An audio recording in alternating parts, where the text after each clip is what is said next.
Hey there, welcome back to the channel. So this episode we are going to be continuing our process of developing some pest-resistant Bokashi flakes.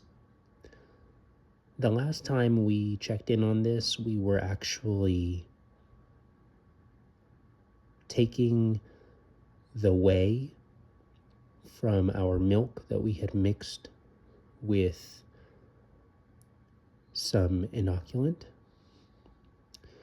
and we were taking that whey that now contained the lactic acid bacteria, and we were adding that to our coffee chaff.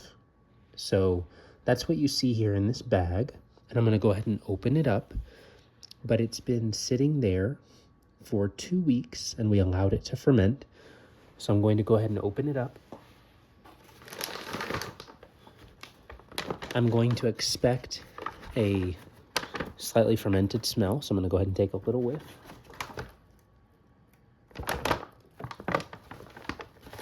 And it does have a touch of a smell to it.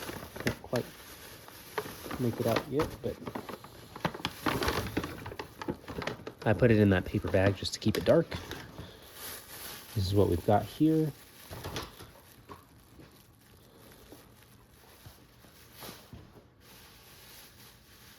I'm going to go ahead and open the bag up now.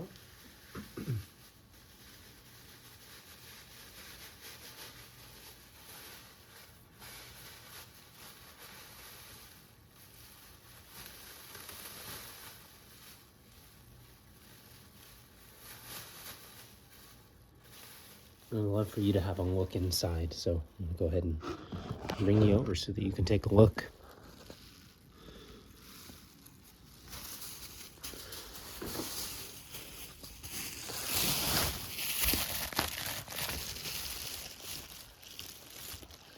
All right, so as we get in there, it actually has a very interesting smell.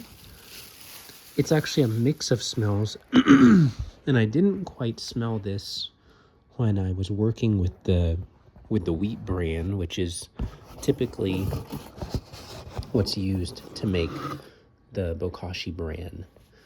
So this, using coffee chaff, has a really interesting smell, likely because of the mix with the coffee chaff already having its own smell, and then mixing that with the fermenting. So now that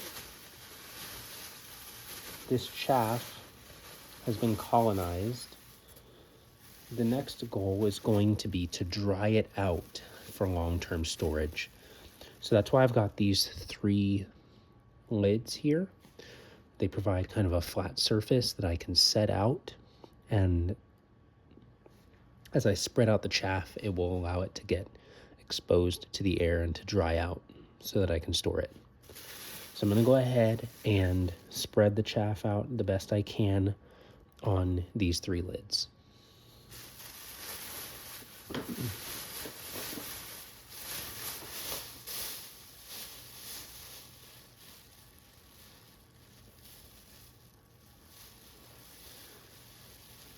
When you look closely here, I'm not sure if you can make it out, but you can actually see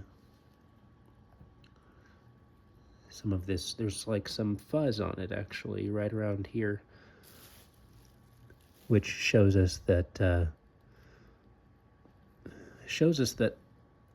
it's been definitely getting some microbial activity going on there, which is great.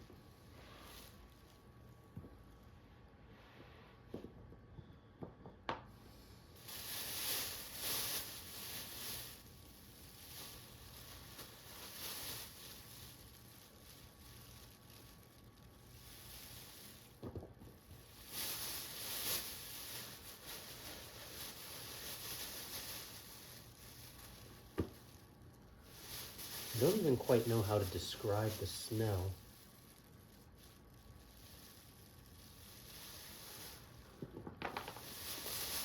Because it's a little bit, it's not offensive, but it's definitely sharp. Look at that, you can see that white fuzz all over there. That's really, really great.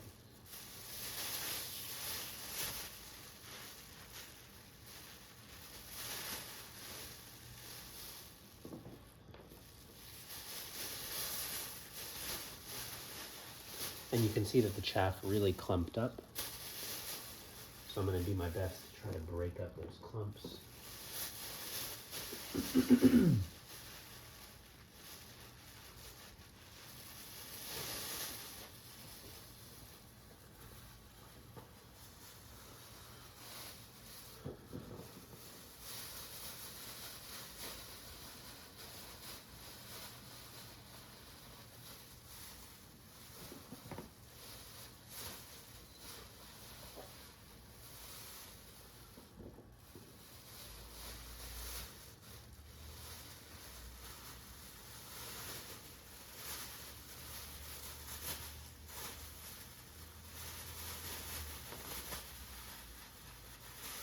Alrighty.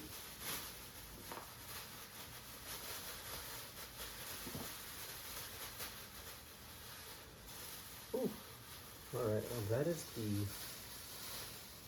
that's the load of it.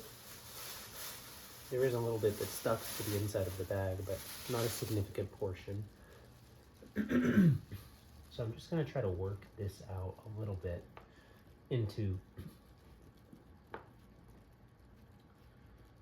some fragments that can kind of break down a little bit. I imagine that this will actually be easier to do as it dries, that it will just kind of flake apart. So I'm just gonna do a fairly cursory job with this, just trying to break up the bigger clumps into smaller ones. And my hope is that as this dries out, that even the bigger clumps, or even the clumps that are relatively smaller, will continue then to break up even more. But I'd love for you to get a close-up, so I'm going to bring you in again.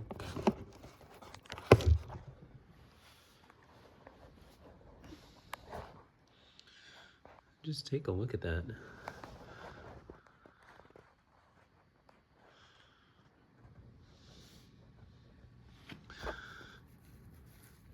It's really something to see it fermented like this. The moisture level is really solid, so I'm really grateful for the proportions that I used in the last video. It seems like that did really well. All of this is thoroughly moist, but not sopping wet either. So I feel like this has been pretty successful so far. I'm very curious to see how it will do drying. I'm gonna lay it out in a shed, so it's gonna be in a sheltered area, but it should still get some decent airflow. That'll keep it away from the wind and things like that that we may have to deal with. And I'm really looking forward to using it. So here's another tray we're working on. Again, you can see that tray is much more spread out. This one is kind of clumpy. So I'm gonna work each of these out, again, with the hope of just getting the process of the gradual breakdown started.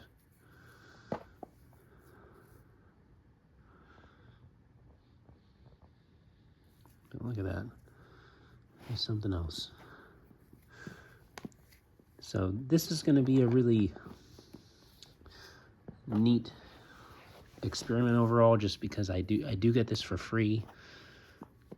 I really did prefer the Bran, because it was a lot easier to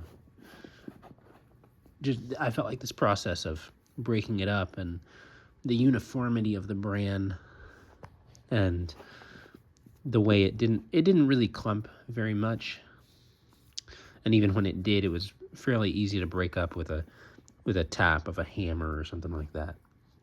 So I feel like that's going to be an area where this will be a little bit more challenging to use. But this is free, which is definitely a big plus. This material as opposed to wheat bran. So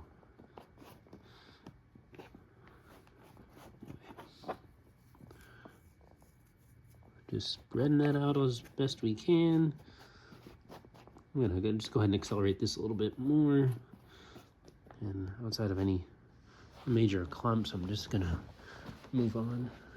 I don't even know if 3 trays is necessary, but I'll just go ahead and use all 3 anyway.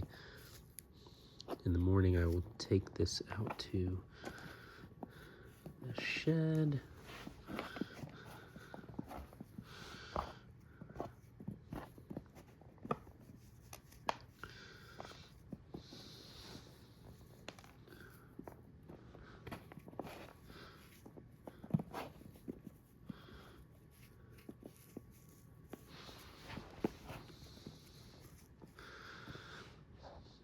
One thing I notice is that there's still a little bit of residue on my hands, but not nearly as much as there was using it dry, so.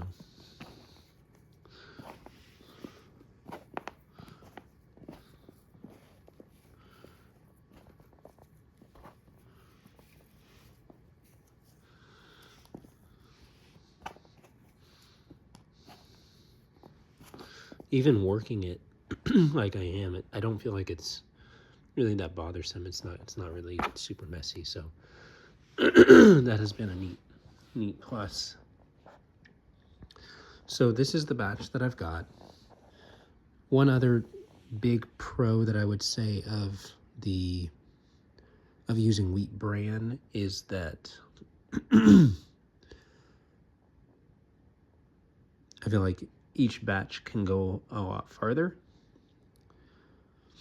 I don't feel like this is gonna go very far, whereas when I made a batch last time, I believe that I actually doubled the recipe that was on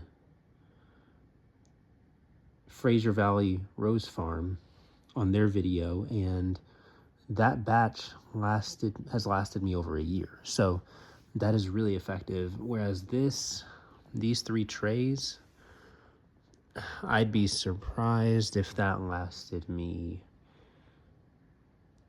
a month, honestly. I'd be surprised. So I do quite a bit of Bokashi. So, I mean, this could last a month, could last 2 months maybe, but nowhere near the amount that I was able to do last time.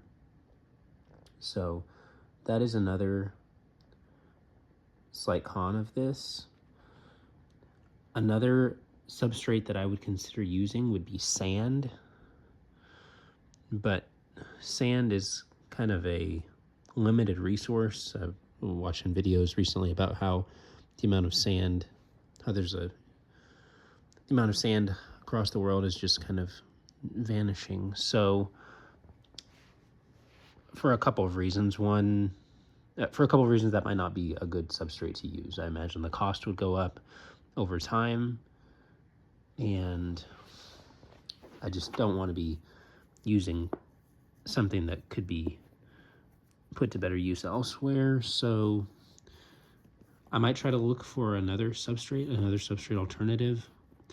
Regardless, the chaff can still be composted, so this is not a total loss if it ends up being an inefficient method. But we'll see. At the end of the day, we'll see. I'm curious to see how this will dry again and whether I can break it into flakes that will be effective as a Bokashi starter. So all of this is really interesting. It's kind of like a self-led science experiment, if you will. So I'm really excited to see how it goes, and I'll keep you informed as this dries and as I'm able to use it. So thank you for watching. If you have any suggestions as to other substrates that I might use, I've heard of people trying newspaper. Obviously, I've heard of people using wheat bran. I've heard of people using rice bran. So if you have any suggestions, feel free to include those in the comments. I'd love to hear them. Any substrates that you've used that have gone poorly, I'd love to hear about those too. So I'd just love to get some feedback and to try to figure out an effective way to make an inexpensive Bokashi starter. So thank you for watching, and we'll see you in the next video.